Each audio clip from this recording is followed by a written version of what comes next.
It's Friday. Again. Can you believe it? It's been 1 week. It's been 1 week since you looked at me. Cock your head to the... The Digimon soundtrack's still pulling its weight there. Right. Patch notes. Can you call them patch? I'm not patching the game. Technically, I'm just developing it as a... or whatever, patch notes. Fixed bug, monster spawning during combat tutorial. Fixed a bug, hunger draining during dialogue. Full hunger bar now restores health. Hunger is now saved when the map icon is pressed. Falling to 0 HP on the adventure now forces the player to go home. Die gives a warning message when trying to head to the castle with 0 HP. Some new sprites added. New music track added. Added progress flag to the end of the meeting with Jeffrey and the Ghost. Stat display now next to the XP bar. Added global variable to control stat points. Stat points grind upon level up. Tutorial message for spending of stat points. Incorporated spending stat points into the save file system. New enemy type, golem. Another new enemy type, a book. Oh, fixed a bug, player able to feed the creature with 0 apples or less. That was fun. Right, so let's load up the game and pick up where we left off last week. You remember last week we bumped into an urn, ruined a ghost funeral. Okay. Right, so first things first, since we've leveled up, we've earned some stat points, and now Die tells you. Junior has earned some stat points. Junior is the name of the creature. Click the icons next to the XP bar to spend them. Hopefully that's self-explanatory. So down here you can see we've got 2 points earned, and you can even put them into attack and defense. 2 points per level. Why 2 points? Because if I give you 1 point, you've got 2 options. Put it in attack and put it in defend. If I give you 2 points, you've got 3 options. You can put them both in attack, both in defend, or 1 in each. So it's a bit better, isn't it? Pro tip, just put them all into attack because the combat's so easy. The enemies are just not going to hurt you at all. So let's do that now. Lovely. And let's head off to the castle and have a look. See what's going on. So this is all familiar stuff. Got pumpkin. Ah, I've done it again. It's like I don't know how to play my own game. Keep the mouse over the screen, otherwise you just make the game disappear. I wonder if there's a way of doing that. I wonder if there's a way of coding so the game recognises a mouse click when the mouse isn't over the screen. I'll just have to live with it. Just a foible of an amateur game. There we go.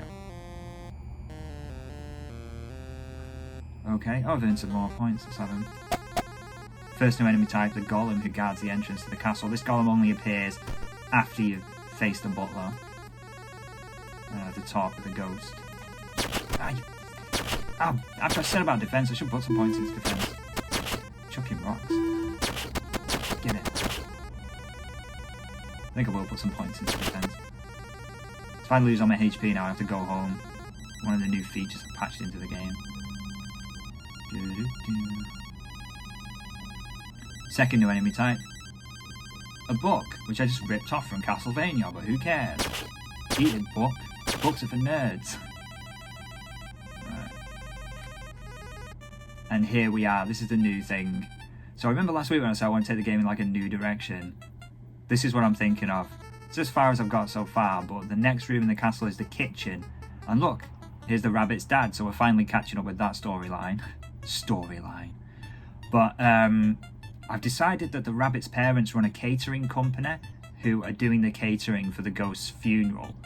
And your next job now, to make up for smashing the urn, is to help out with the cooking. And I think what this rabbit's doing now is making the filling for a giant apple pie that the ghost requested. So we'll bring the apples into it.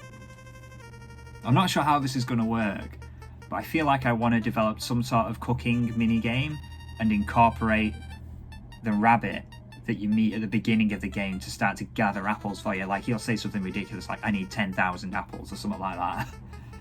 And then you have to start working on something that will allow you to gather apples more quickly. Because at the moment, all you can do is get 5 apples every time you go and visit the tree. So I want to create some sort of system that you work on that will accelerate that process. And a mini game for actually cooking the pie. Could all change, but that's what I'm thinking of at the moment. Anyway, so that's the game for this week. What else have I been doing? Gaming now. I wanted to mention Mortal Kombat 11. Now, I remember being a kid in the 90s and there being a scare about violence in video games, specifically because of Mortal Kombat. And I don't think I've really played or even paid attention to Mortal Kombat since the 90s. But recently, they had that Aftermath expansion for Mortal Kombat 11. And it's come to my attention because of RoboCop. I like RoboCop. And you look at this movie, like, it's a super violent movie, obviously. But RoboCop's still a policeman in that movie. You know his catchphrase, dead or alive, you're coming with me, right? Now watch the game, dead or alive. Dead then. You know, okay, well, dead then. You're still coming with me. I'm gonna need a bag. Has anyone got a bag? Bag for life, thank you. The irony. Now, I'm not saying games have become too violent or like unnecessarily violent. It does seem crazy for RoboCop, don't you think? In this department, we go by the book. It makes me laugh. It's so violent, it makes me laugh. Does that mean I'm a psychopath or what?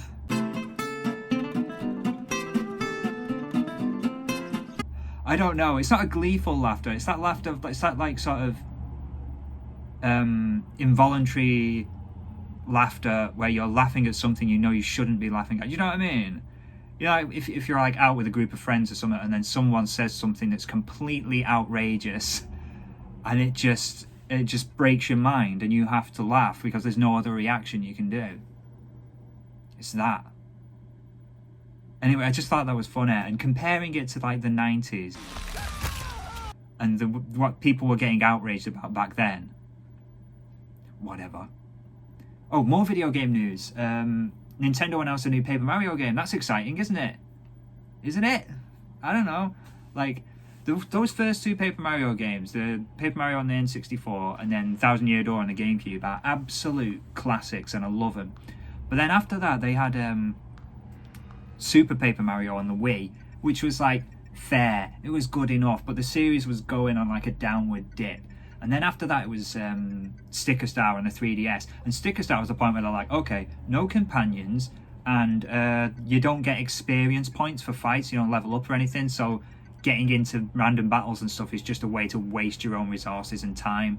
So I didn't even play that one. It just sounded atrocious.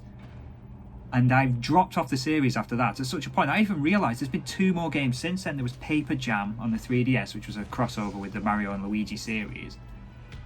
And then there was a Wii U one called Colour Splash, where you get paired up with like a magic talking bucket or whatever. Sounds great. Apparently it's better than Super Paper Mario, it's better than Sticker Star, but it's not as good as those first two. So, like, I don't know. Nintendo's been on a bit of a hot streak on the Switch recently, haven't they? Apart from Mario Tennis. But like, every time they make a new entry in a series for the Switch, apart from Mario Tennis, like Breath of the Wild is pretty much the best Zelda's ever been. I'd say Super Mario Odyssey is about as good as Mario's ever been. So will this new Paper Mario be up to that standard, or will it be following the trajectory of the Paper Mario series, which is into a ditch? I don't know. Like, in a way, I would have been more excited if they would have announced a re-release of Thousand Year Door or the original Paper Mario. But that's just because I'm a cynical old man. Fingers crossed for this new one. I hope it's going to be good. The trailer looks promising, but then the trailers always do, don't they? As for what I've actually been playing this week, I started to play through a Grandia 2. I've had the HD collection for a while. I played the first Grandia as soon as I got that collection, because Grandia 1's like one of my favourite RPGs of all time. I've got a trilogy from the PS1 of my all-time favourite RPGs, because the PS1, like I mentioned in that Final Fantasy video, is the time I got into RPGs. So every game from that era is like this amazing memory for me. And the trilogy from the PS1 is Final Fantasy VII, Star Ocean 2, and Grandia. I love those three games. But anyway, I've just gone back to the Grandia HD collection now to play the second game.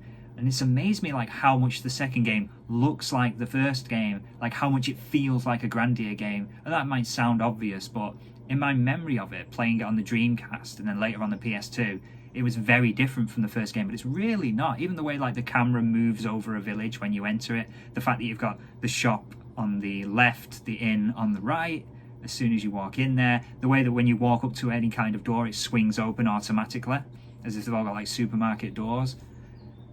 The music is Grandia. The battle system, thankfully, is Grandia, because Grandia's got one of the best battle systems going. Like, it's really satisfying. So all the characters move along a timeline at the bottom of the screen, and then when they reach a certain point in it, you input commands, and then there's like a wait period. Different commands take you longer to activate, and you're the decisions you're making of like, it's like, have I got time to activate this command now before an enemy interrupts me? Can I interrupt an enemy before they make their attack? And certain attacks you do can cancel their movement and stuff like that. It's very strategic. And even though it is turn-based, it feels very active.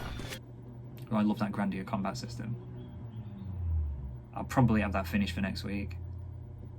But that being said though, I did start a new file on Final Fantasy VII after talking about it for ages earlier in the week.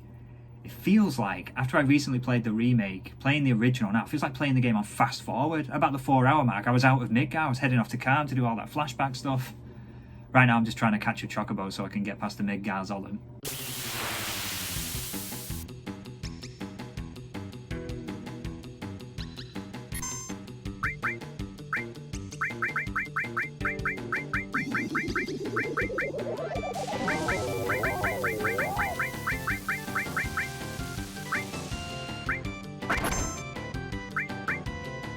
Come here, you bastard. I'm enjoying Final Fantasy VII. I did wonder whether it would hold up after me like singing it all its praises and like really going for it. It's a bit over the top, that video, isn't it? But it does hold up. I'm not sure what new players would think of it now. It's actually quite an ugly game, Final Fantasy VII, in a way. I mean, it's beautifully designed and all that lot, but the graphical limitations of the time, so all the character models are very blocky and kind of abstract in a way, you know what I mean? And all the backgrounds are a bit bleary, you know, they're pre-rendered and it's really low resolution. But I think artistically it still holds up, even if visually it's a bit wonky. And the gameplay systems absolutely hold up. And what else? Oh yeah, I started a new playthrough on Star Ocean 4, which I'm planning to turn into a kind of Let's Play series. We'll see how far I get with that. First episode's up if you want to watch it, if you haven't already. Cheers for that. Like and subscribe and all that lot. And that's it for gaming this week, I think. Yeah. I haven't watched any anime this week, but I'll tell you what I did watch was Japan related. It's a series on Channel 4, it's called Paul Hollywood Eats Japan. It's one of those series, you know, where they just take a celebrity and then send them off to Japan to see the strangest things they can possibly find. You might have seen Paul Hollywood on the British Bake Off. That's a fun time. It's only 3 episodes, you can check them all on the 4OD player, whatever it's called. I like this kind of series, I like it, you know. Last one I watched was Sue Perkins going to Japan. When I think about it, Sue Perkins was in the Bake Off as well. I think Japan's making its way slowly through the entire cast of the Bake Off. Whatever, watch that. Anime of the week, Paul Hollywood Goes to Japan. Well done, Mark. Anyway, thanks for watching, I'll see you next week.